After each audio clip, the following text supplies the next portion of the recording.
What's up, agents, and welcome back to another Division video. We are just about to enter the PvE DZ for the first time. It actually looks like there's people in here, so that's going to be interesting.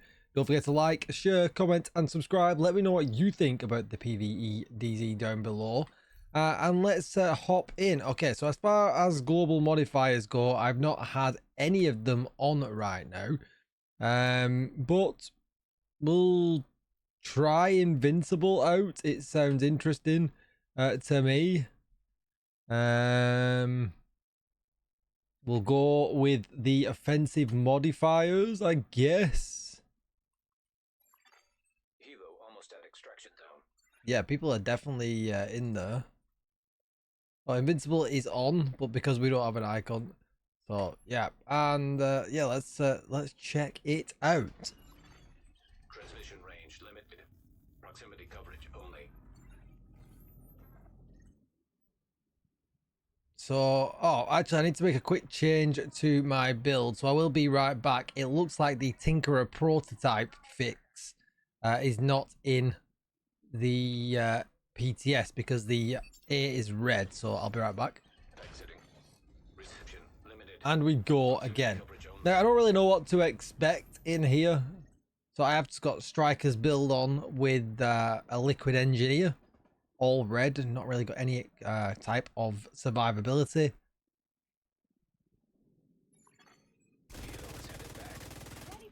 He just legged it. Alright, so these guys are way tankier than I was expecting. Serious trauma detected.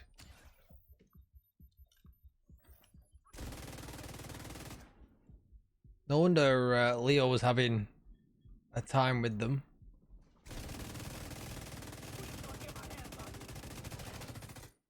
Yeah, so this already feels harder than what the DZ feels like right now. DZ enemies are a bit of a joke. And from what I can tell, my damage is significantly lower than what it should be. Which gives me the impression that I am being normalized. So there's our first canister that we picked up.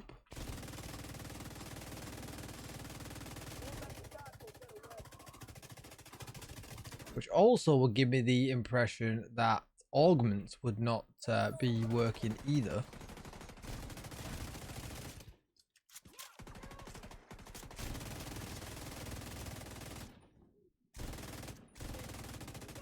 So we'll clear this this landmark out, and then after that what we'll do is we'll just go to the extraction and see what happens. He had a really weird green bar. And so did he as well.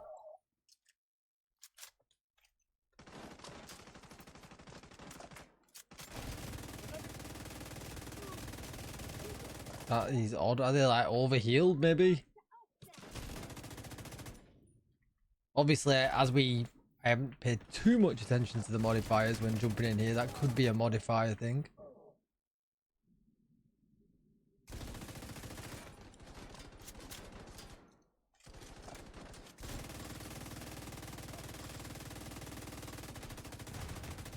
Oh dear.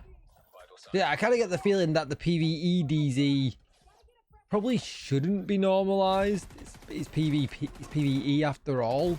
So all the benefits of PvE bonuses should probably play out here.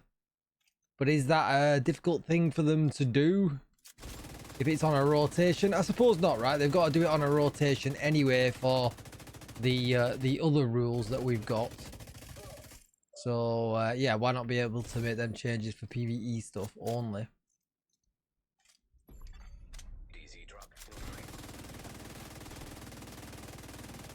Getting flanked.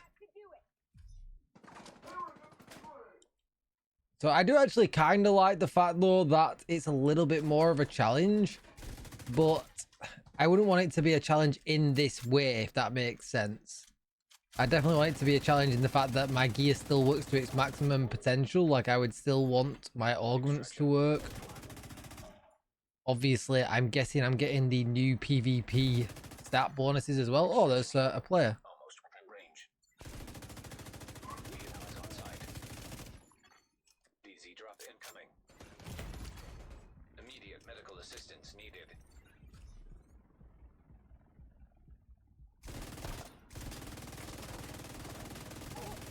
Got no med packs already. That is not a good sign.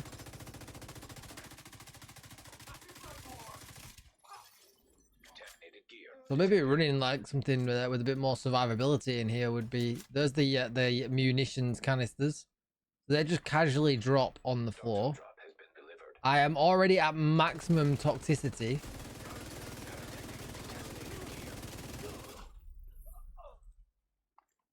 Oh, we can't open the chest. Somebody's already opened it. That's unfortunate. Mark cleared. So DZ resources just kind of drop. And then we got some regular kind of stuff.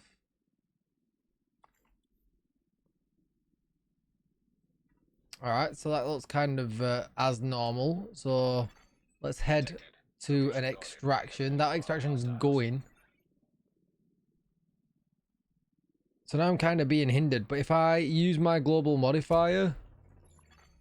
Helo is returning to Okay, so I used the global modifier and it didn't lower my toxicity. Now, I know there is parts of the modifiers that do lower the toxicity. I guess that might just be as you've leveled it up or a little bit later. All the chests are open. I wonder if we still get DZ, exotic components from them chests as we do in the regular DZs. But you can tell everything's definitely a bit greener and a bit murkier and a bit more horrible. And hopefully that's just an overlay so they can kind of apply that very quickly to all of the DZs.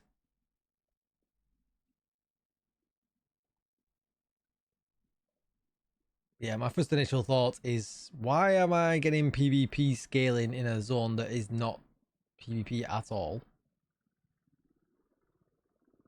That's also going to play in with the new gun, the Caduceus from Division 1.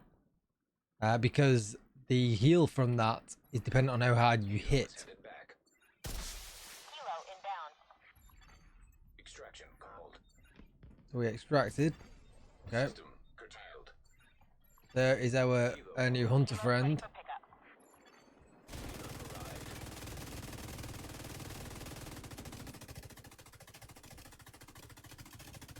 Which wasn't much of a challenge.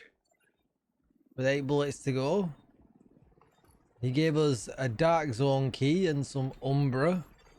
System reactivated.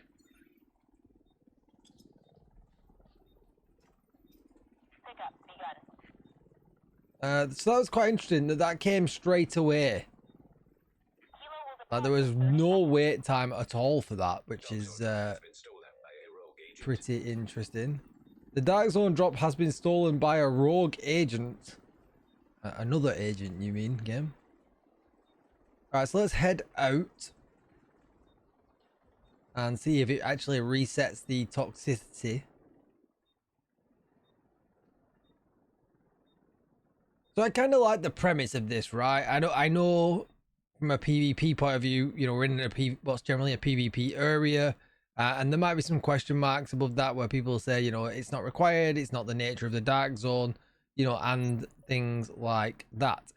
For the extraction though, rather than be hunters, I think it would make more sense if it was rogue agents. Like, why not have rogue agents come in and, you know, and fight us as well? Guarding location nearby. There's a person just there. So does it extract as normal? And essentially, you know, you could start a bit of a team up effort and just kind of, you know, 12 people team up all together and run riot around the DZ. And I do kind of like that aspect of this. I think that would be pretty good. A 12-man area is something we've never had in the division where it's PvE only. Obviously, we've had the regular DZ. But I think this is actually pretty good. And as long as they, you know, carry on to improve the PvP experience with cheaters, whether they improve it with the gear modifications that they've done right now, there's a whole amount of pages of them that's absolutely wild. And then obviously skill balancing and attribute balancing to come later on. I think as long as they continue to actually improve the PvP experience, then doing something like this with a PvE DZ, I don't really see the harm in it. But Alex did say that this might only be for one season. If people don't like it, they might not keep it. And I think that might be a little bit unfortunate, because I think it really does give the thing that the open world has always really needed. Like, I feel the need to go in and run around and extract. In the open world, like, all going around doing the open world activities, I'm kind of over it. Like, you know what I mean? Like, they could by all means do a revamp in the regular light zone, and that might be okay. But this feels like the revamp that zone has always needed for such a long time. And whether it's the right place to do it or not, that's, you know, another question altogether. But you can see here the toxicity debuffs. So now that I have come out, if I head myself back in, you can see the toxicity meter actually dies straight back down to 0. Exiting Dark Zone.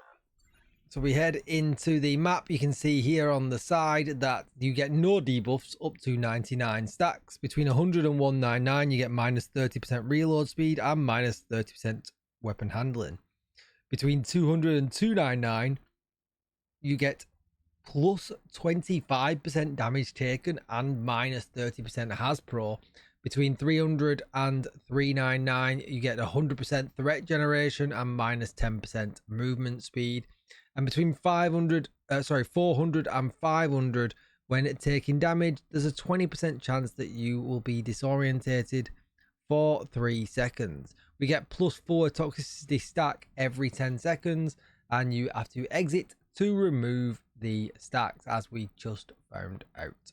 So yeah, I actually kind of like this. I think it's pretty good. I definitely think that if you can get 12 people in, you know, of your own clan and things like that, running around in a new area, farming stuff will be pretty good. And there is obviously going to be quite a substantial amount of time needed to spend in here, because you can see at the moment I've only got 2 of these munitions, and I assume I didn't get enough currency. We'll just head back to the base operations very quickly to see if I can buy anything from the seasonal vendor. I don't think I'll be able to. But we are going to have to spend a significant amount of time in there, whether we kind of like it or not, to actually level up the global modifier if you're going to use them. Yeah, as you can see, I can't afford anything right now. They're all red, but yeah, you know, I think so. Trading the sample canisters for the munitions, and then as you can see here, there you go. Yeah, we have to get our sample size bigger and bigger and bigger so that we get these really cool and really damaging bonuses that actually seem pretty high and do a good job of going a long way to kind of combat the debuffs that we're going to get in the PvE DZ. Let me know what you think though in the comments down below. Is this for you? Is this not for you? What do you think? Is it interesting just for a season? Is it not?